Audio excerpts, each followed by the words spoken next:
Welcome to Entrepreneur Mindset Reset, the podcast for entrepreneurs who want to learn from fellow business owners how to decrease the chaos and increase their sense of fulfillment while becoming more profitable.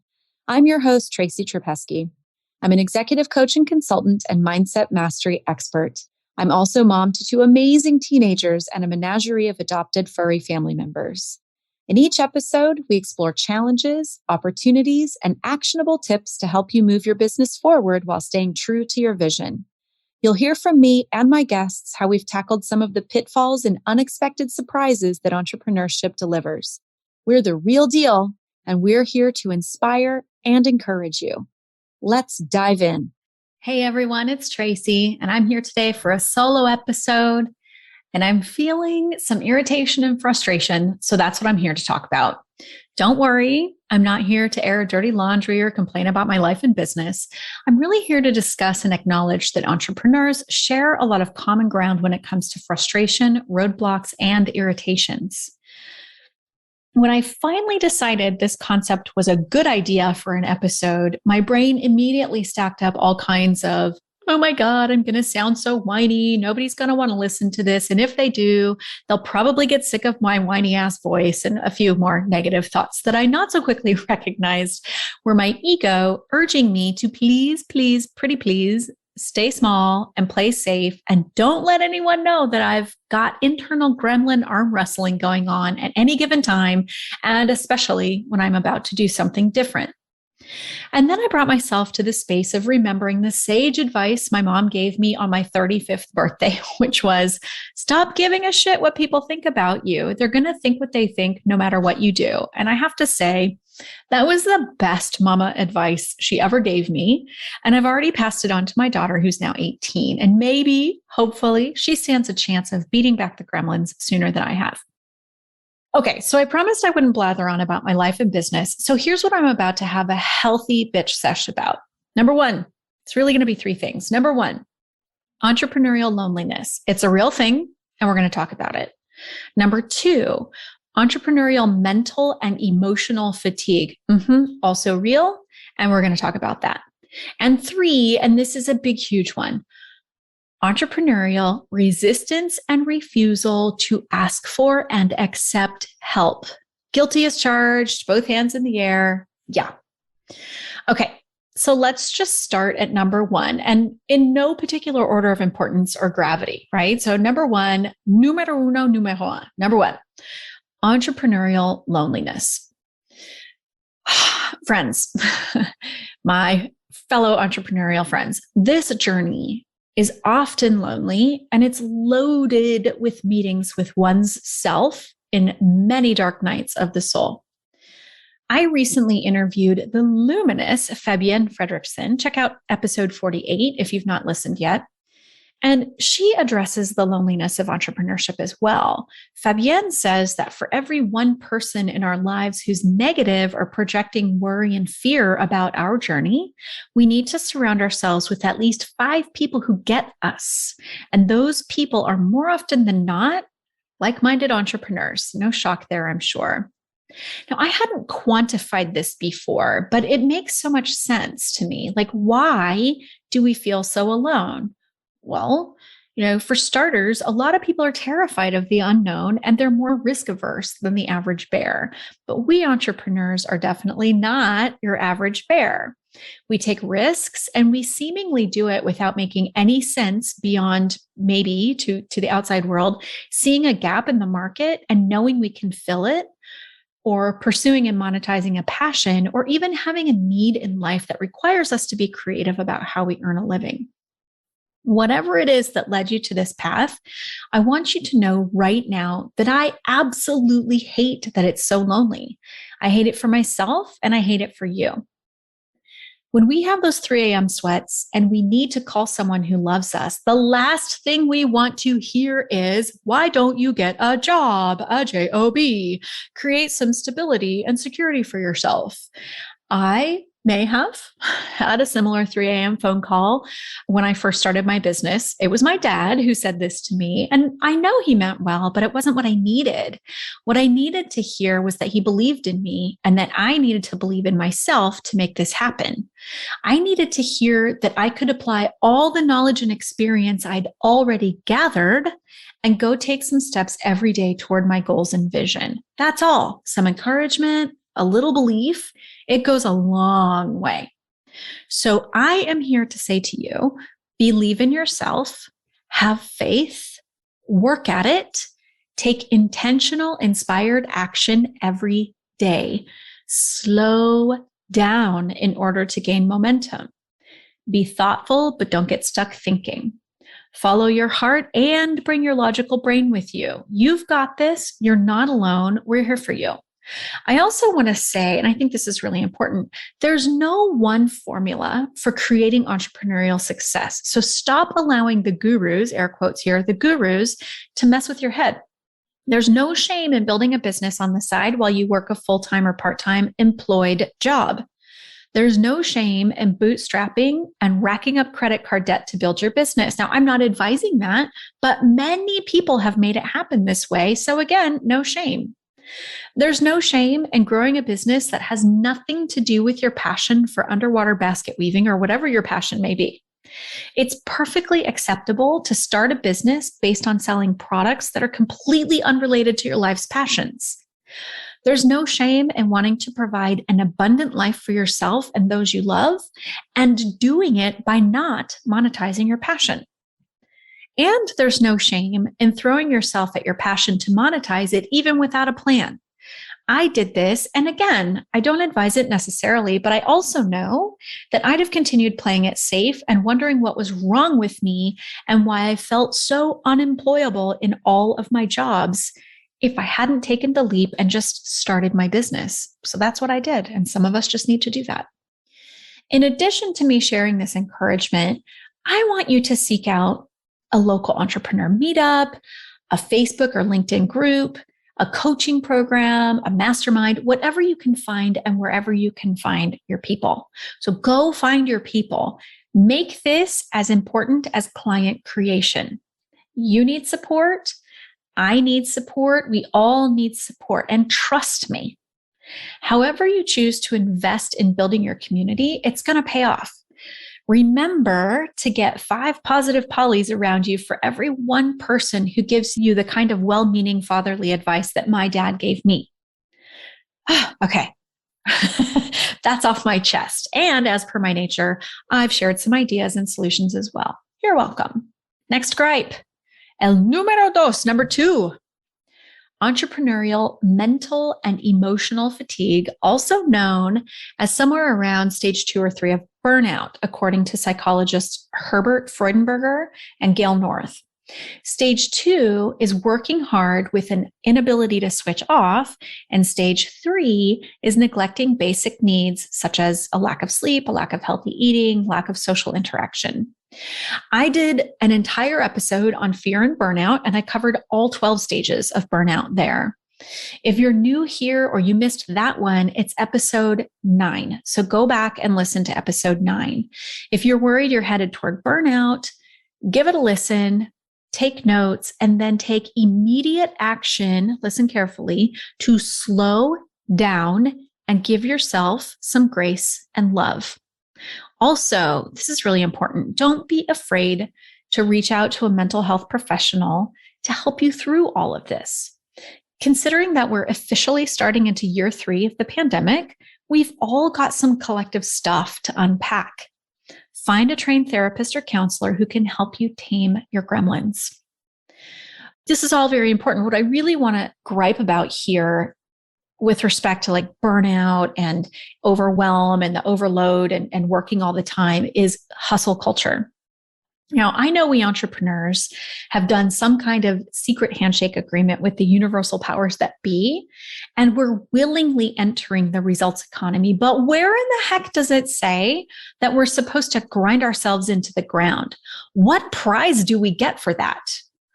Now, I'm here to tell you, you can't monetize burnout, and you certainly don't want to scale that ish, that stuff. So, how did we get to the place where we're not shutting off and separating ourselves from our work? We are a passionate lot entrepreneurs.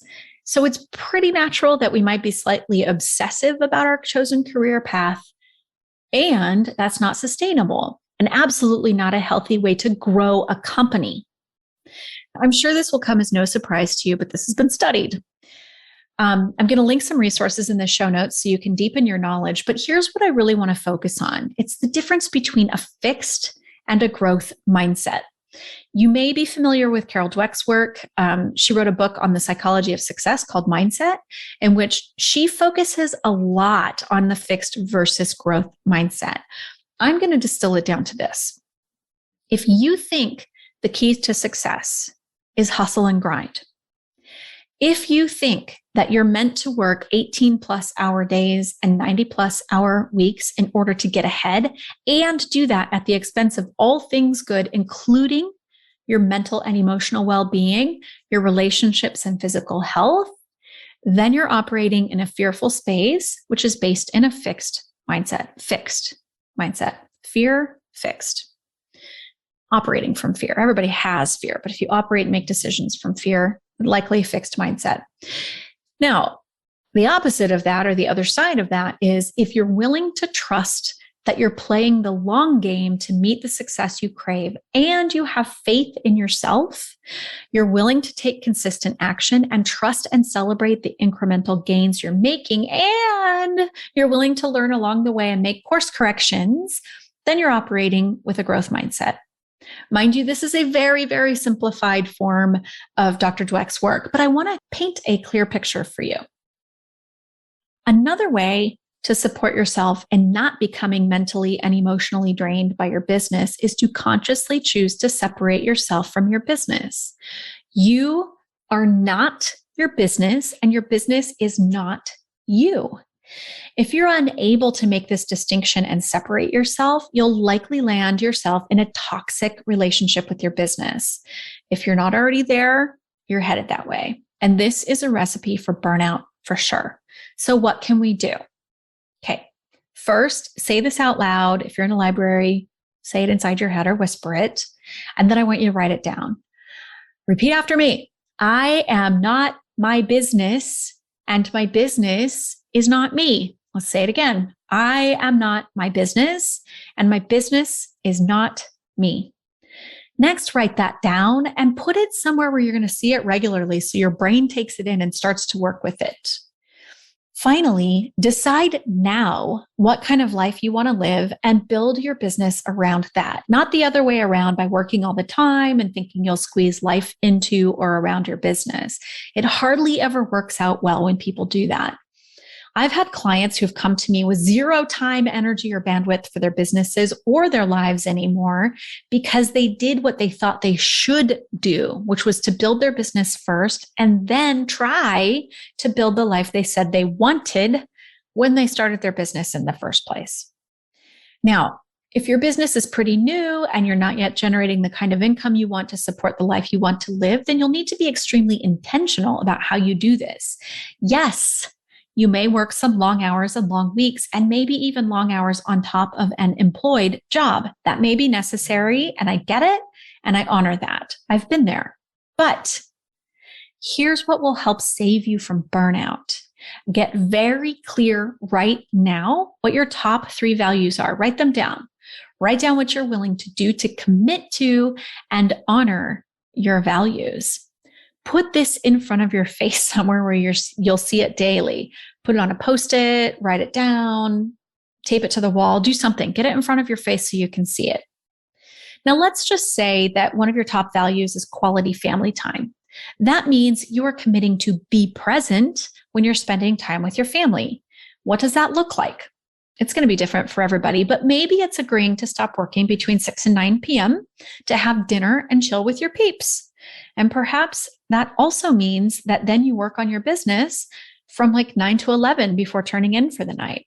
Perhaps it also means you're committing to only working 1 weekend per month, something like that, right? So you're going to write that down and put it not only where you can see it, but also where your family can see it. So you're honoring your promise and your commitment to them as well as to yourself. It might feel scary to separate yourself from your business, especially early on, but taking breaks, spending quality time with those you love, and taking excellent care of yourself is a surefire way to improve the quality of the work you're putting into your business. And you'll be supporting yourself and staying healthy and happy as well. How can it get any better? Well, not yet. Can't get better. Well, you can let it get better, but I have a final gripe, and that's numero tres, or number 3. Entrepreneurial resistance and refusal to ask for and accept help. Oh my God, this is a big one. Okay. This is a big one for me. Okay. We often equate entrepreneurs with mavericks, a lone wolf, trailblazers, something like that. And to a certain extent, we are wired up this way. Yes, but, and it's a big but, which some people like and cannot lie. I may have heard that song on the way to school this morning, dropping my kids off. Cringe while I was singing and dancing. Anyway, I digress. So it's a big but. We aren't meant to go it alone. So even if we have a great idea and we might be a trailblazer and we might be going and doing something that nobody's done or nobody's done it this way, it doesn't mean that we're meant to go it alone. The most successful entrepreneurs will consistently tell you that they've had a mentor, a coach, a great team, great people around them, and that was their, air quotes here, secret to success. And yet we all resist and may even refuse to ask for or accept help. I've got both hands in the air here, super guilty of that.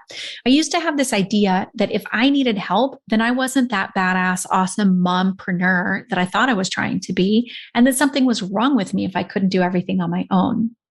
Somehow I believed that not doing everything by myself would take away from my genius, which really lies in the coaching and consulting work I do, and definitely not the back-end tech and administrative details. That's not where I shine, not at all. And in fact, I will gladly admit that when I try to get into those details, I cost my business money and time. And we cannot get back squandered time. And we do know, especially as we build our businesses, that time is money. So there's a lot of layers to this one, and I really want to stay focused on presenting some useful and simple solutions to this challenge of asking for and accepting help. But first, let's just get real. All right, moment of truth here. If you can do everything in your business, then your business probably isn't growing the way it could if you were focused on your zone of genius and your support team were focused on theirs. Next, that one-person show, that's not scalable. And unless you're happy with hitting an upper limit financially, and that's cool with you, which by the way is completely fine, totally fine. We call that being an empowered solo practitioner, empowered solo entrepreneur. And you might occasionally hire contractors. This is a great business model. However, if you're looking to grow year over year and you don't want to be working every day until the end of time, then you'll need to create a business model that's scalable. And that requires support, both in terms of people you pay to work with you and in terms of asking for help from entrepreneurs who have gone before you. So I bring it back to one of the possible solutions for the first gripe about loneliness. Remember, find your people. Surround yourself with entrepreneurs who are where you are and some who are further along than you in their journey, and ask for help and guidance. If you don't have the cash flow to hire a team or a coach yet, then seek a mentor or work out a barter arrangement to get support in some aspect of your business. One of the best things you can do is find out what's the biggest energy drain and see if you can outsource that in some way. Another option here, talking about loneliness and talking about asking for and being open to receiving and accepting help, is joining a Facebook or LinkedIn group, right, for entrepreneurs, or a local meetup, if you can find one in your local area for entrepreneurs, and then ask questions there.